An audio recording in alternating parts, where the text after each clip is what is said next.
जय श्री राम। सत हनुमान। प्रभु राम जब चित्रकूट में आकर बस गए तो मुनि और देवता उनके दर्शन करने आए और साथ ही जंगल के आदिवासी भी उनके दर्शन करने के लिए आए। मुनि, देवता और आदिवासी सब अपने अपने तरीके से प्रभु को अपनी सेवाएं अर्पित करते हैं और उनसे कहते हैं कि कोई भी आज्ञा हो तो निसंकोच उनसे कहें। प्रभु उन सबकी बातें कैसे सुनते हैं? तुलसीदास जी कहते हैं, बचन किरातन के सुनत जिमि पितु बालक बन। करुणा के धाम श्री रामचंद्र जी उनकी बातें कैसे सुनते हैं? जिससे पिता अपने बालकों की बात सुनता है। कैसे सुनता है पिता अपने बच्चों की बात? बच्चे का जो कुछ भी है पिता ने उसे ला कर दिया है। ये भी बच्चा जब अपने टॉय कप में पापा के लिए चाय लेकर आता है और पापा उस टॉय कप को अपने हाथ में लेकर वो चाय पीने की एक्टिंग करते हैं तो वो बच्चा कितना खुश हो जाता है, उसके चेहरे पे कैसी चमक आ जाती है और उसके चेहरे की वो चमक देखकर पापा के दिल में जो खुशी उठती है, पापा के चेहरे पर जो खुशी आती है, उसका आभास उस बच्चे को नहीं होता।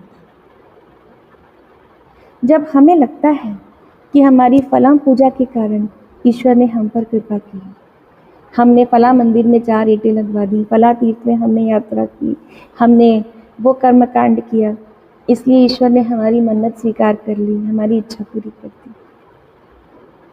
ये बिल्कुल वैसा ही होता है जैसे पिता अपने बच्चे के खेल में शामिल होकर उसे खुश कर देता है। हम जो कर रहे हैं अर्पित अपने प्रभु को, वो तीनों लोकों के स्वामी को उन चीज़ों में कोई रुचि नहीं।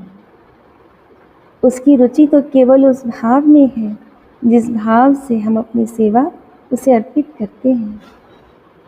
तो कीजिए, दान पुण्य कीजिए, कर्म कांड, पूजा पाठ, तीर्थ जो भी करते हैं करिए, उन्हें अच्छा लगेगा, लेकिन तब लगेगा जब आप उसमें अपनी भावना डालें। तो भाव डालना मत भूलिए, सबसे कीमती वही है। देखिए, गोस्वामी जी आगे व्याख्या करते हैं, राम ही केवल प्रेम प्यारा, जान ही ले जो जाननी हारा। श्री रामचंद्र जी को केवल प्रेम प्यारा है, जो जानना चाहता हो वो जान ले।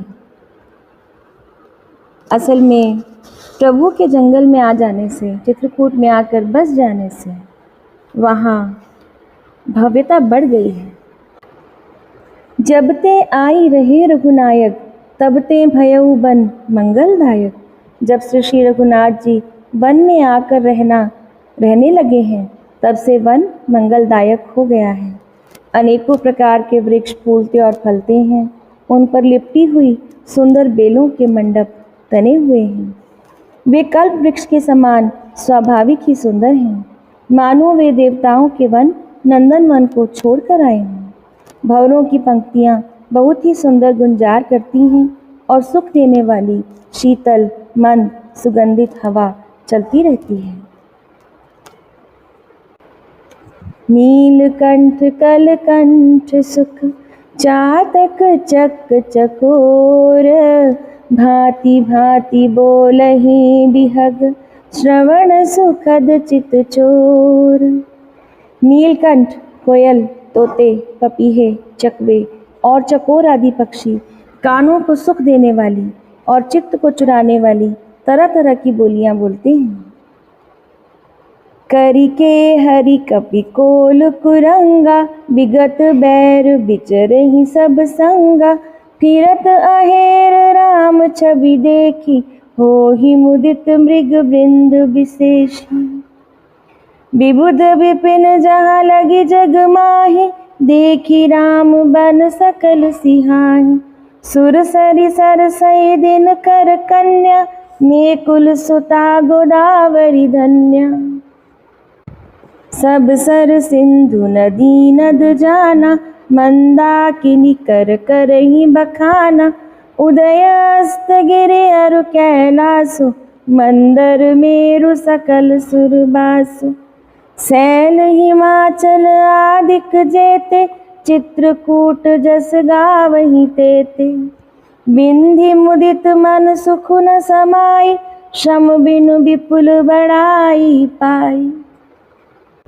चित्रकूट के बिहग मृग बेली बिटप तृण जाति।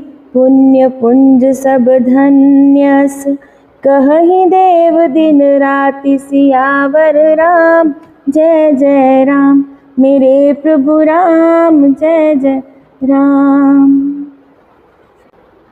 जब से प्रभु राम वन में आकर बसे हैं, तब से हाथी, सिंह, बंदर, सुअर और हिरण ये सब वैर छोड़कर साथ साथ विचरने लगे हैं। शिकार के लिए फिरते हुए श्री रामचंद्र जी की छवि को देखकर पशुओं के समूह विशेष आनंदित होते हैं। जगत में जहाँ तक जितने देवताओं के वन हैं, सब श्री राम जी के वन को देखकर सिहाते हैं। गंगा, सरस्वती, सूर्य कुमारी, यमुना, नर्मदा, गोदावरी आदि धन्य पुण्यमयी नदियाँ, सारे तालाब, समुद्र, नदी और अनेकों नद सब मंदाकिनी की बड़ाई करते हैं कि चित्रकूट मंदाकिनी के तट पर है। उदयाचल, अस्ताचल, कैलाश, मंदराचल और सुमेरु आदि सब जो देवताओं के रहने के स्थान हैं, और हिमालय आदि जितने पर्वत हैं, सभी चित्रकूट का यश गाते हैं। विंध्याचल बड़ा आनंदित है, उसके मन में सुख समाता नहीं, क्योंकि उसने बिना ही परिश्रम बहुत बड़ी बड़ाई पा ली है। चित्रकूट के पक्षी, पशु, बेल, वृक्ष, तिनके, अंकुर आदि सभी जातियां पुण्य की राशि हैं और धन्य हैं। देवता दिन रात ऐसा कहते हैं।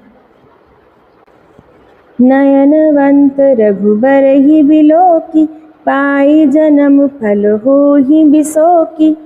परसि चरण रज अचर सुखारी, भये परम पद के अधिकारी। सोबन शैल सुभाय सुहावन, मंगलमय अति पावन पावन। महिमा कहिय कवन विदितासु, सुख सागर जहाँ कीन निवासु। पय पयोधि तजि अवध बिहाई, जहाँ सिय लखन राम रहे आई।